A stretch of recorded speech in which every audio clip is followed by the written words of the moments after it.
Welcome to the Top Contractor Podcast, your show that highlights the remarkable individuals who are shaping the construction industry and pushing the boundaries with engaging interviews, expert discussions, and real-world stories of success and challenges.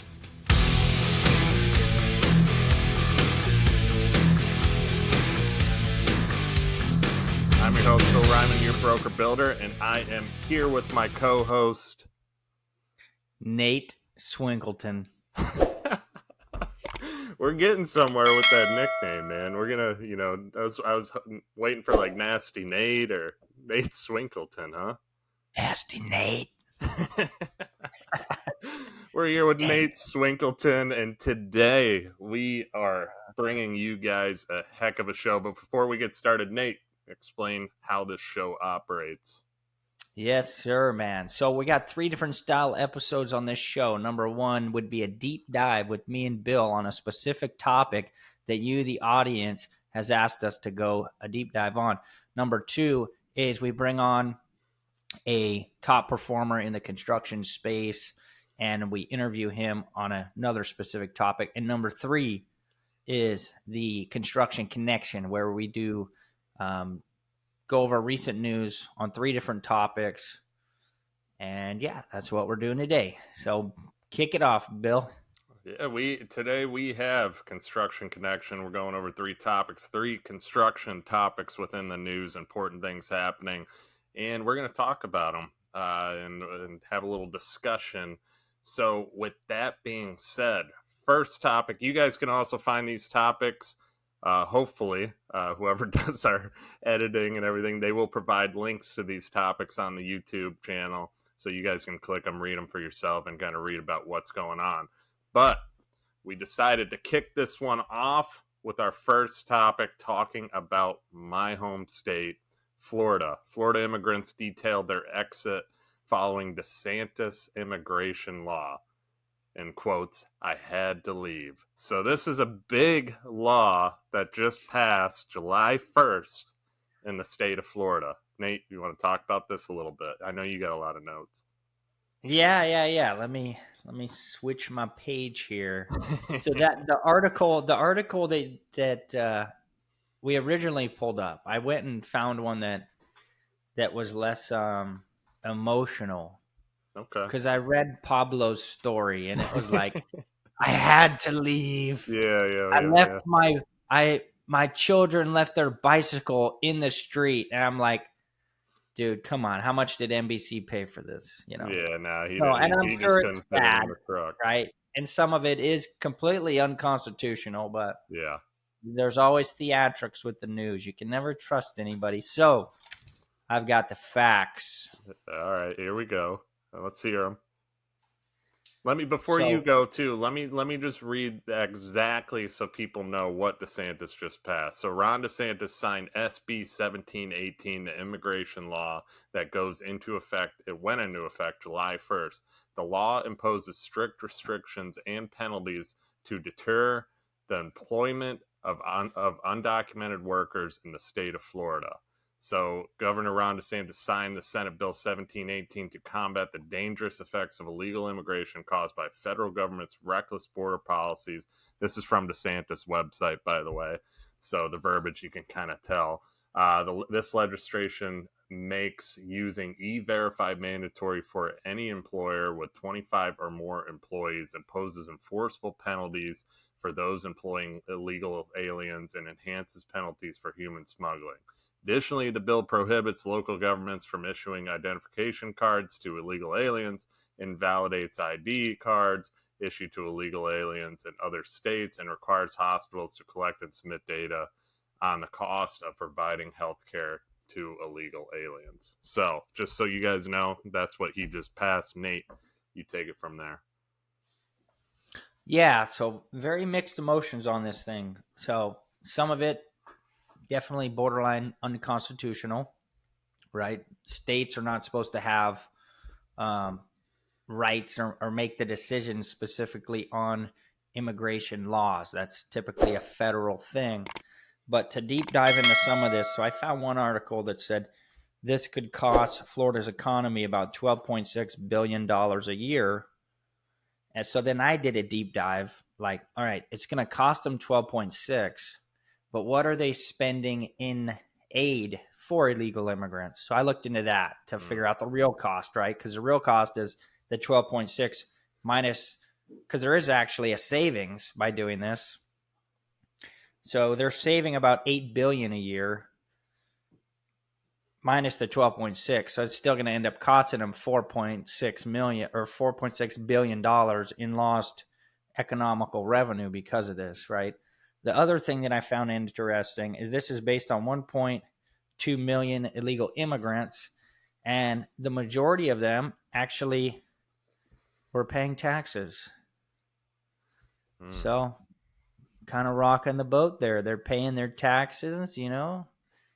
I don't know. I don't live in Florida, but I know our, you know, stuff in California is a little out of hand. I don't know if it's the same in Florida or if it's more mild or. As far as what, taxes? No, like the illegal immigrants. Yeah, I Like, mean, is there a lot of crime or?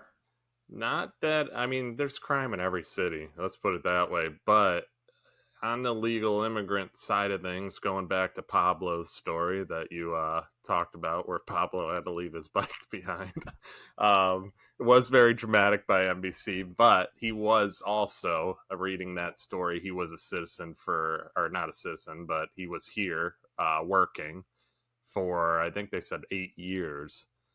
In the state of Florida, and then also in those articles too, if you read down, you'd see there was some other ones that were in agriculture, other people that were in agriculture that also got kicked out of here or had to leave as well. That were they would travel to states, Florida being one of them, during certain seasons to pick tomatoes or chilies or whatever, and they would go kind of back and forth state to state, and they no longer can work here too.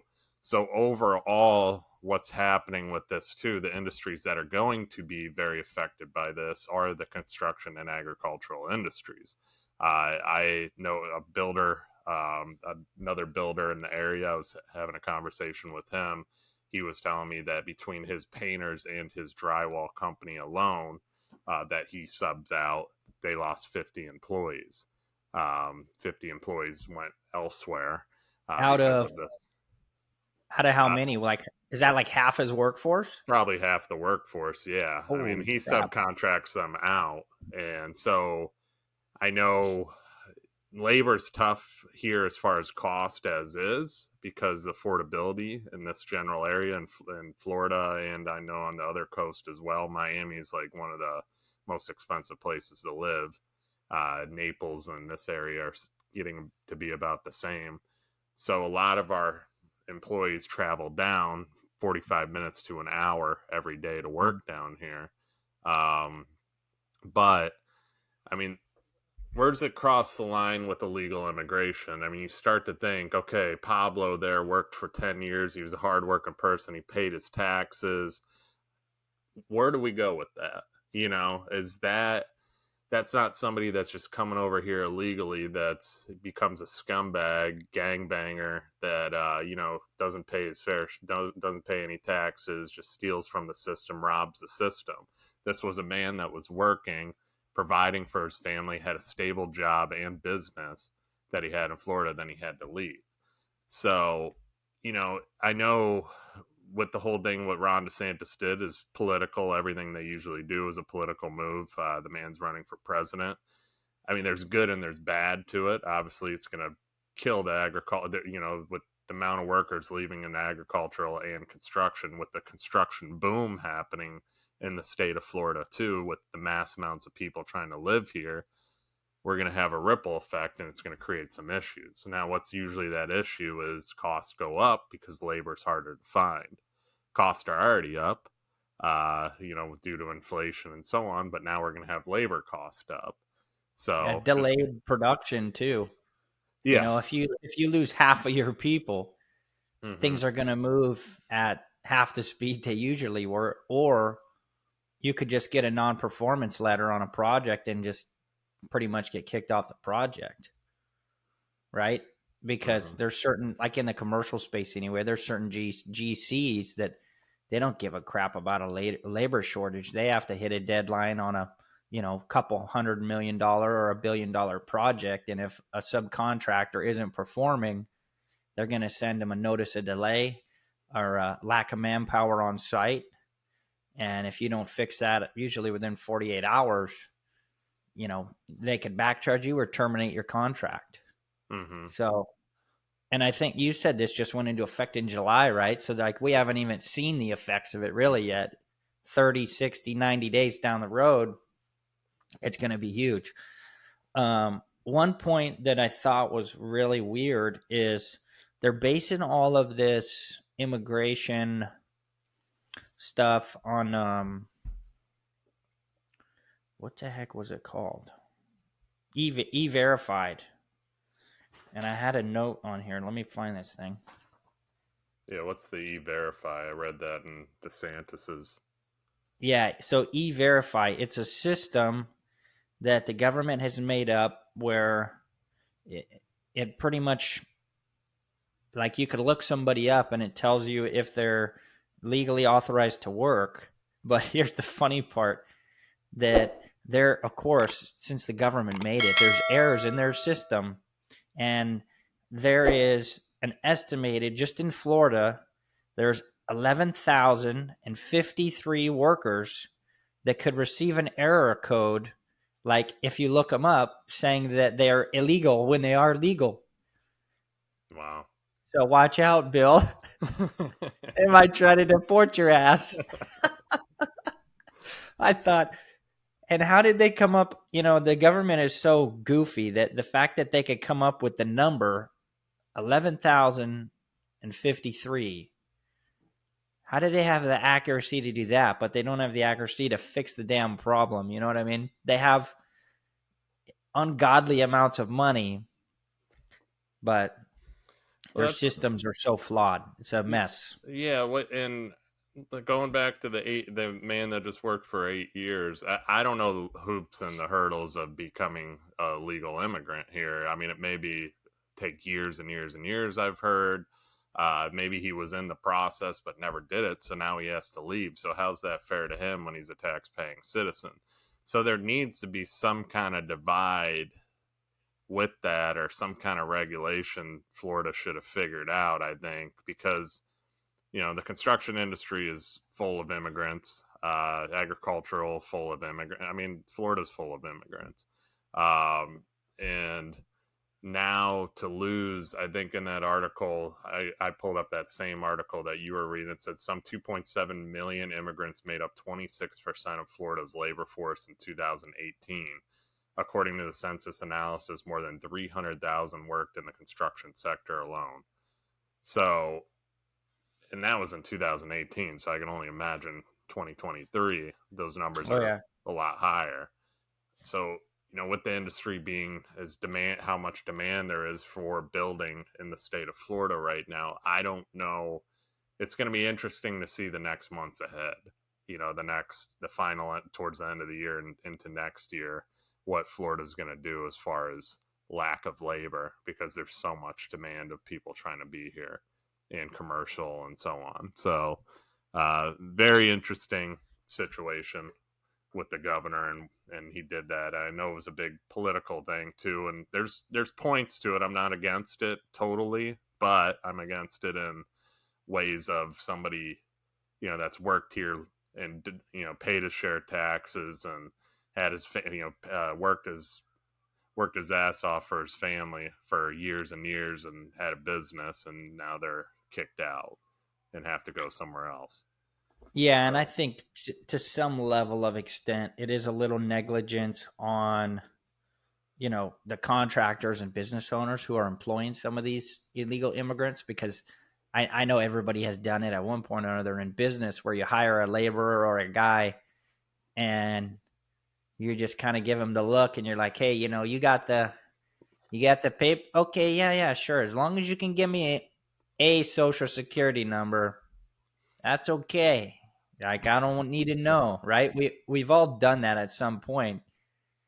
And then maybe that guy's turned out to work for us for years and years and years, 10 years, whatever it is.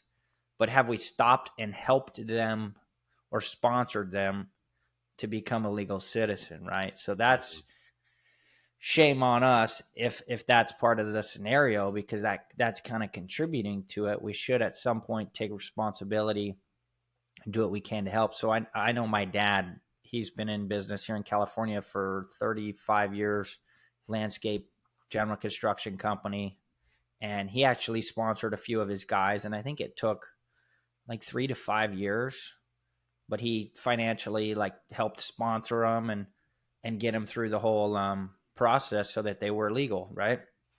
So that's something that definitely should be happening if they are legitimate immigrants and they're not scumbags, you know.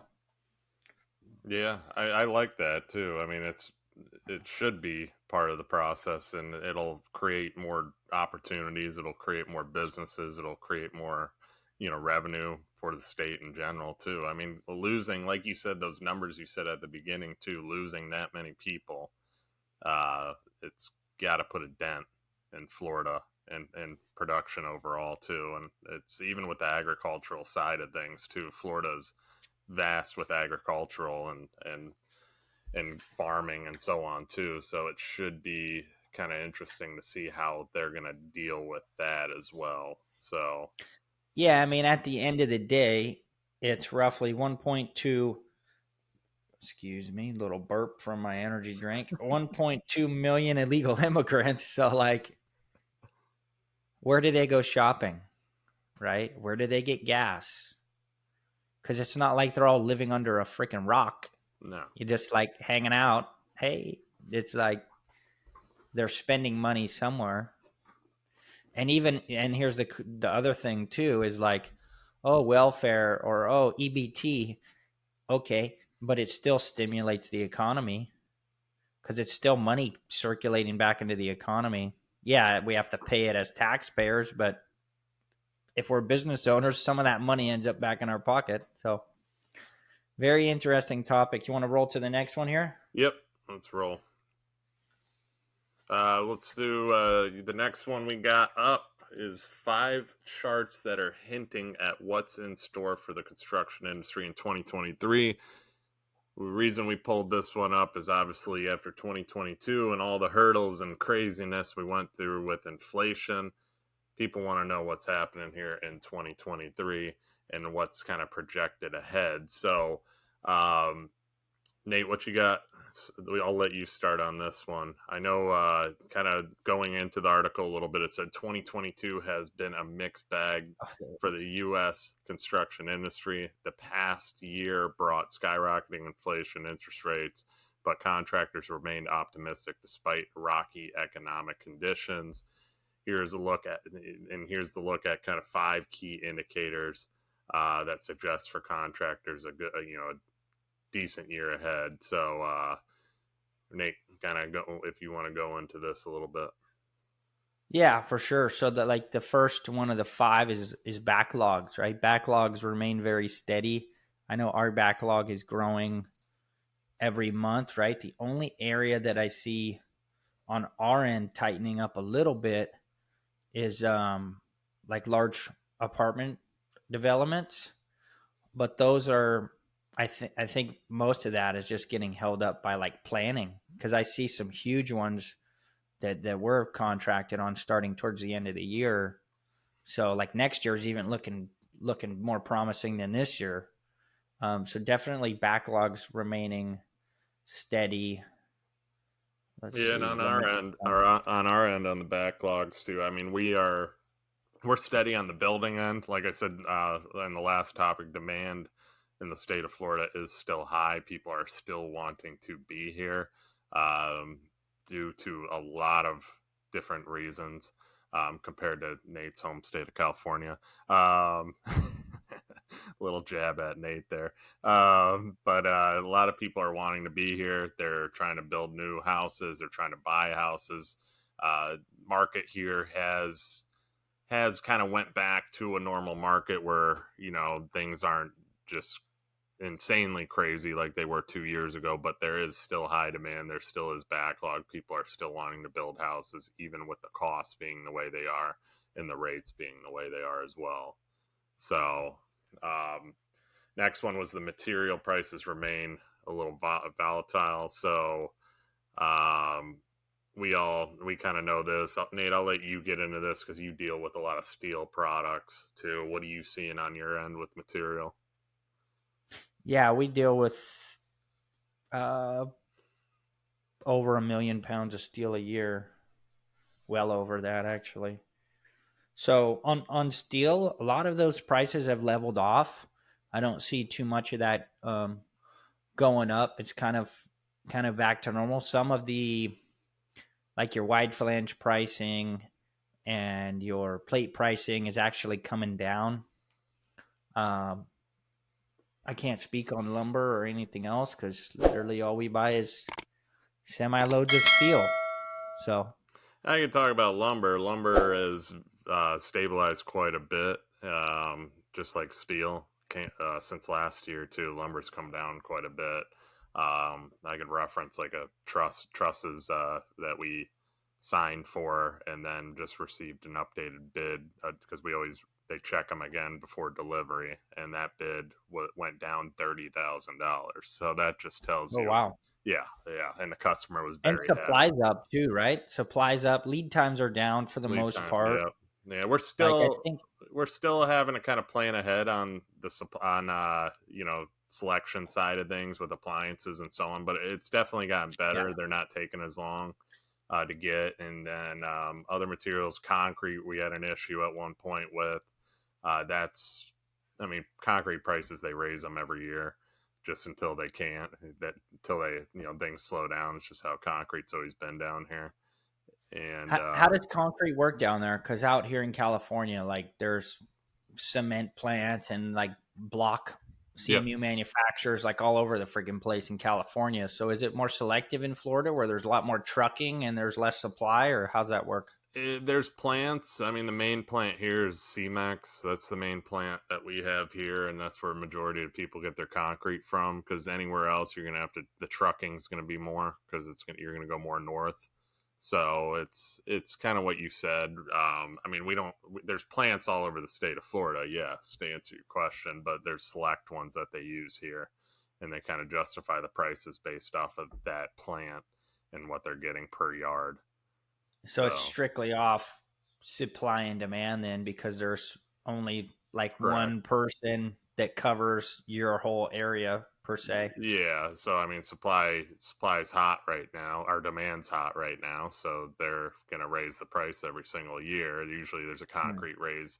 They were doing them twice a year recently, but before it was probably around once a year. So they kind of determined the cost of the overall demand, which demand's still good around here, and I think future demand is going to be very good still too, due to a lot of the Hurricane Ian stuff as well that happened down here. There's still a lot of houses that are battling right now with having attorneys and everything with insurance because the FEMA rules and all that they can only renovate because they're below the current Mm. floodplain, the older houses. So basically, they're not getting their insurance money.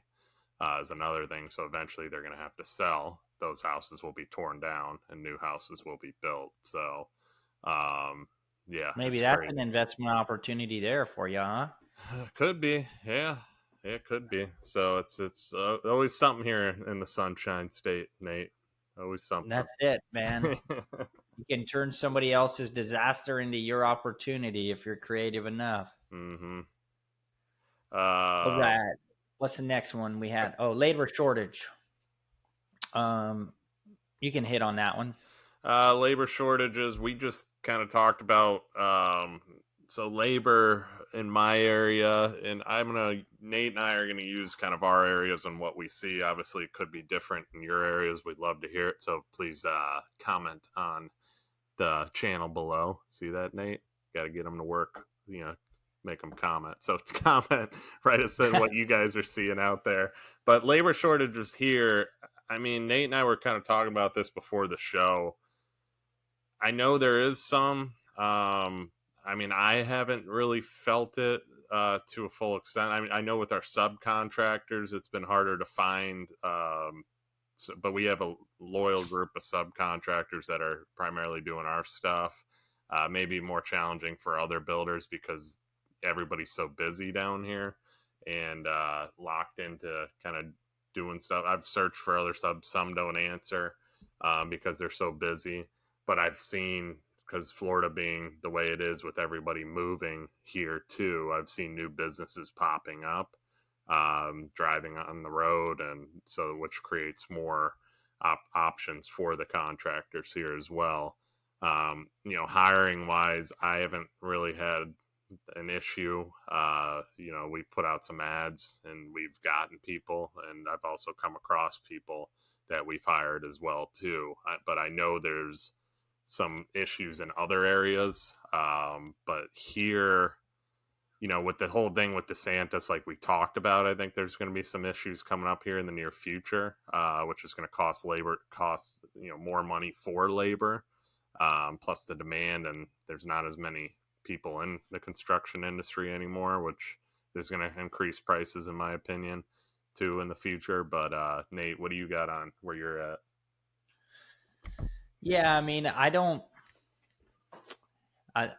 lot of contractors are probably gonna dislike this, but if you look at my brand and my content I put out, this is kind of what it is. So I think a lot of this thing about labor shortages is contractors not wanting to be innovative and they just don't know how to recruit, right? I think if you're constantly recruiting, just like you're constantly looking for sales, right? Recruiting should be a whole vertical built in your business.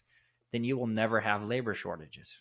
Mm. It's literally that simple. If you treat if you treat recruiting and procuring employees just like you treat procuring clients and sales, then you will never have a labor shortage. And we never have a labor shortage. I put one ad out on Indeed, or one ad specifically for this type of worker that we need, and I got 55 applicants. 40 out of the 55 are qualified. We have interviews set. I got 40 applicants in like 4 days of running an ad. So I think a lot of it's just like, a lot of it's just contractors not being innovative, contractors not wanting to do social media, right? Mm-hmm. And do the different things that it takes so that you don't get labor shortages, right? I think the labor shortages are a direct correlation with where a lot of the construction industry is at with innovation and the age of a lot of the business owners in the construction industry, So that's my 2 cents on that. No, I like that answer too, because you're going. I mean, I think people. It's not so much a labor problem. It's more of their own brands and their own personal. I mean, you want to make people want to work for you, and we've talked about that a bunch of times, and we'll get more in depth on it, and when we do a hiring episode or something like that. But it's the content you're doing, the content I do. People see who we are. They see how, we have we're fun, but we also, we're serious. We take our job serious too. And they want to work for us. There's a culture there, and you're building a culture and a brand and so on. So, but we'll keep moving. We'll do a hiring episode in the future. So stay tuned for that, because we're going to break down a lot of stuff for you guys on this show. The next one after labor, to wrap this one up, is construction input cost rise. So inflation, high wages, and other price increases have cut into contractors' bottom lines in 2022. In the past year, input costs, that is the prices of materials, labor, and other project expenses, have not kept up with final cost of a project or the amount billed to the owner. So, I mean, this is more on the lines. This is more on the lines of. Sounds like a bunch of dumbasses right there, dude. Like, yeah, that's called. You should be adjusting your budgets quarterly. If you're running any business, especially a volatile construction business, you need to be adjusting your budgets quarterly and checking your material prices weekly, and making sure you're not too afraid to, what they say, amount billed to owner, right? If it's a change It's a or something's change order, yeah. escalated, give the owner proof. That's what At I the end was of the gonna. day, Yeah, that's yeah, what I was gonna say. It's a change. There's on this circumstance here, like you just said, you got to be a dumbass. I'm sorry if you're doing this and you're listening to this too. Hopefully, this helps you change your mindset with as a contractor or as a builder. If you're a builder out there and you're taking hits, and saying, well, I have a fixed cost. That this is the price I offered. You should have prepared this in your contract, because you can't even say that I didn't know what was coming, because we all knew there was inflation. We all knew prices were going up and they were going crazy. We all knew the demand was high. You should have covered your ass somewhere in your contract. And if you're a fixed cost builder, you should have a change order stipulation on there too, that if it's the cost goes up for any reason due to supply chain or whatever, you have to pay the difference of the cost. You got to cover your ass in the building, in any business too, and that's kind of what Nate was getting at. yeah. And again, this is part of this, why we're doing this podcast. This is part of why Top Contractor School and Brian has built this community, is to protect and teach contractors, because you don't have to take a hit, right? You can make money. There's nothing wrong with passing a cost down to your customer. Every other business in the world does it. The gas stations do it. The grocery stores do it. So why are you any different? Okay. Don't be a bozo. Don't be a bozo. We talked about that on the last episode too. I mean, it is true though. Don't be a bozo, because why should you have to eat that cost? If you're building, you're the one building the product. The customer knows what they're getting into too. And I've had clients that are like, I just can't go, cost plus. I go, okay, well, if you go fixed cost, they're going to make up the difference somewhere anyway. So it doesn't make if they're smart. If they're not and they're going to eat that, you're a bozo.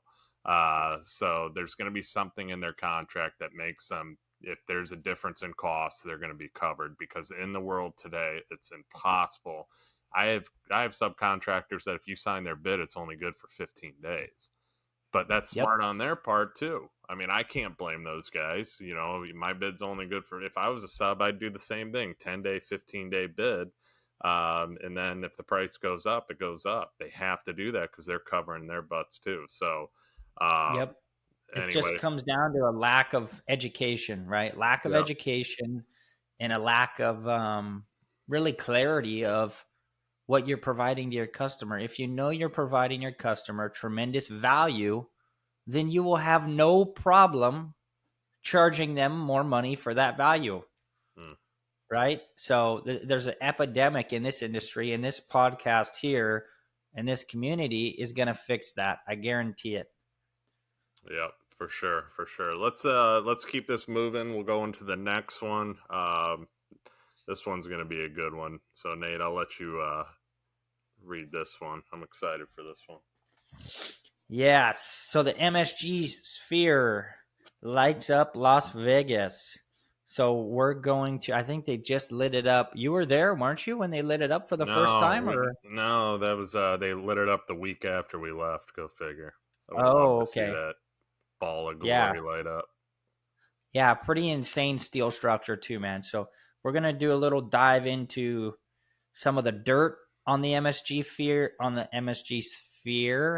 Is that how you Sphere.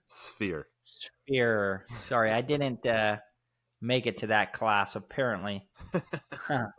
So this is the world's largest spherical structure. Okay. Opens in September with a U2 concert.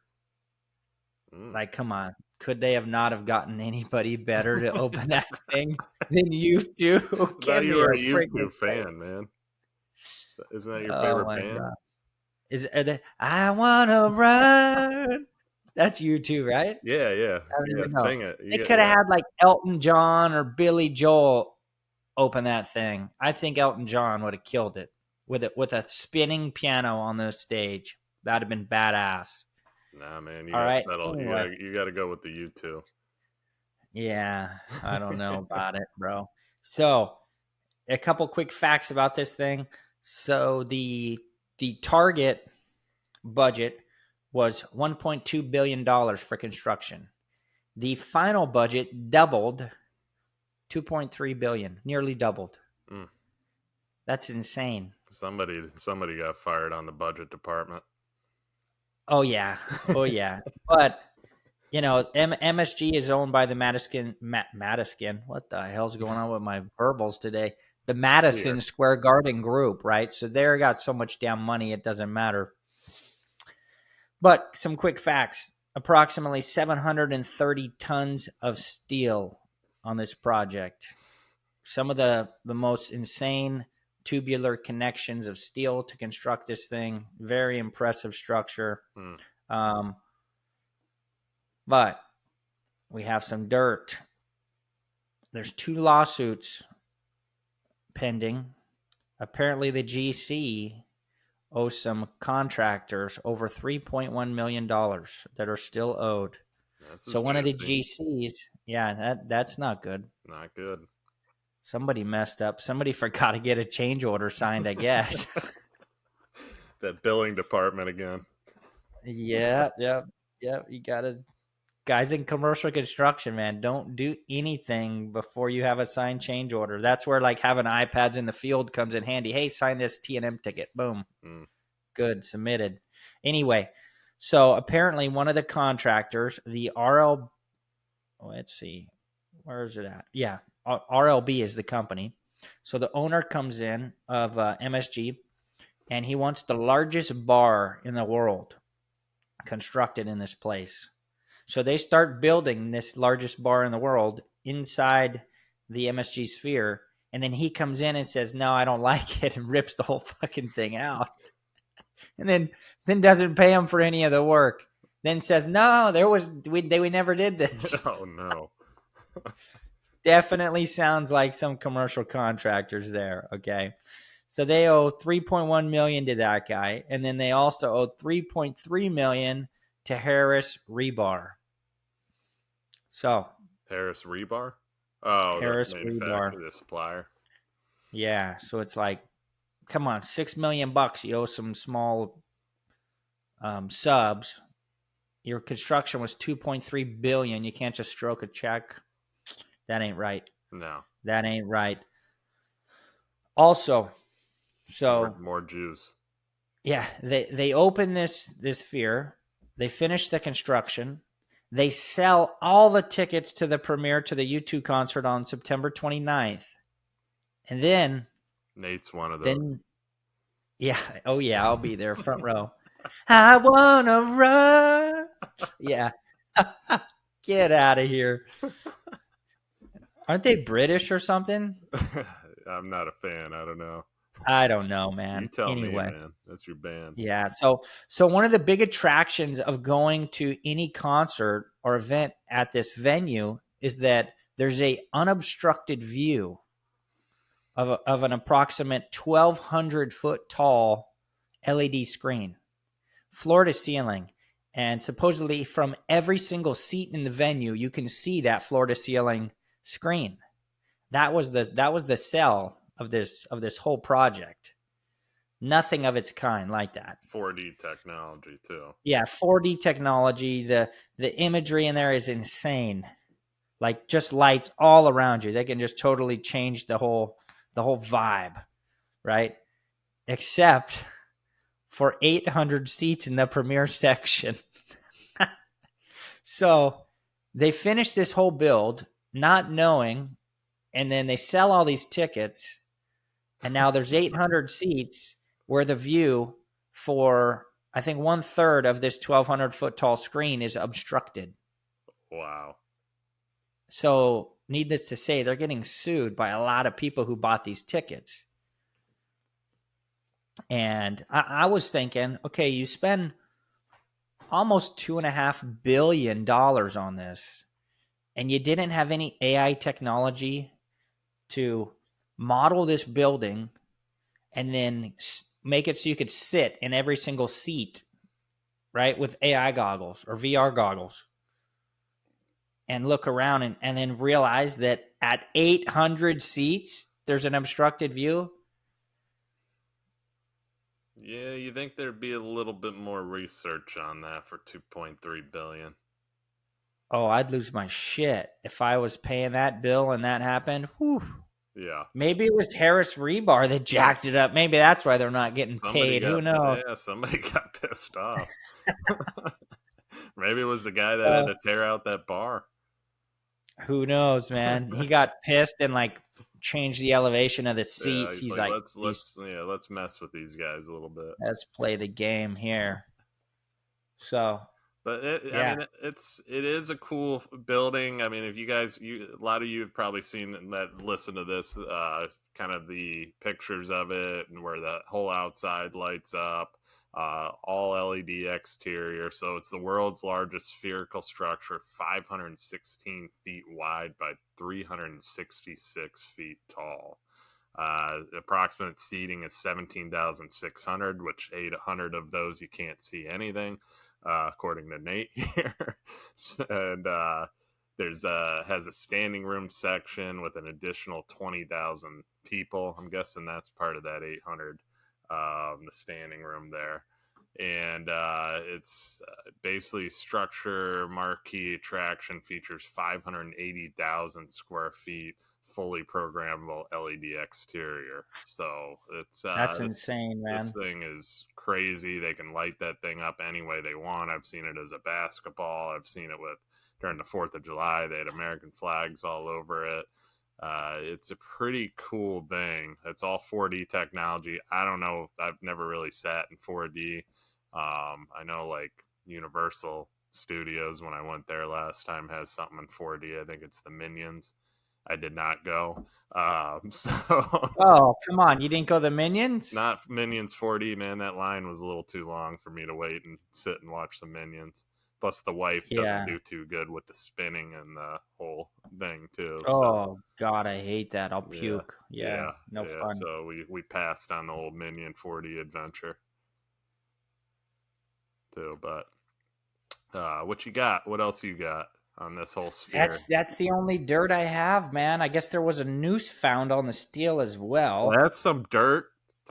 Yeah. You skipped over that dirt. For real, one of the steel guys, right, as they're erecting the building, I guess before they left for the day, they hung a noose from one of the steel beams. And then, of course, as our society goes, the news cycle in Vegas went crazy saying, it's a racial slur, someone hung a noose. It's like, maybe, or maybe a guy was just messing around and wanted to get attention because he didn't get it from his parents. Who knows? Right? So you think somebody wanted to go hang themselves from it? So no. I have a structural steel company and I have iron workers that work for me. They are grown-up children and they just do dumb crap for fun. So I think the guy was just goofing off and decided to just be stupid and hang a noose from a steel beam. You have to think about it, right? Iron workers literally are at insane heights in the heat, connecting heavy objects, bolting up heavy objects, dealing with cranes. Very, very dangerous. One of the most dangerous jobs in the world is iron working. So they got to have some screws loose in their head in order to do the job. Okay. So you saying you got a few screws loose since you're an iron worker? Oh, I was, but now I'm a CEO. There you go. We all got a little screws loose. Yeah, we do, especially being in the construction business. And with that being said, I think we're wrapped up, man. This was good. This was the first good news coverage I think that we did. Hope everybody enjoyed it out there. And yeah, Nate, what else you got for final thoughts? That's it, man. Just like, comment, subscribe. Give me and Bill a follow on our personal channels. Give the TCS a follow on their channel as well. Yeah. Thanks, Brian Hess, for giving us the opportunity to do this thing. We're excited, and this is going to be a lot of fun. Yeah, we are excited. We're looking forward to it. And yeah, guys, like, comment, subscribe. And if you guys want to comment on the YouTube channel, once this gets launched on there too, we will answer questions on there as well. And we appreciate everybody. Thanks for listening. And yeah, we'll see you guys on the next one. All right. We'll see you at the U2 concert. Sing us out, Nate. Let's hear that voice. I want to run. I want to hide. I want to tear down Trump's border wall that's holding me inside. Wow, voice All of an right, angel. everybody. Have a blessed weekend. Voice of an angel right there. All right, we'll see you guys on the next episode. All righty.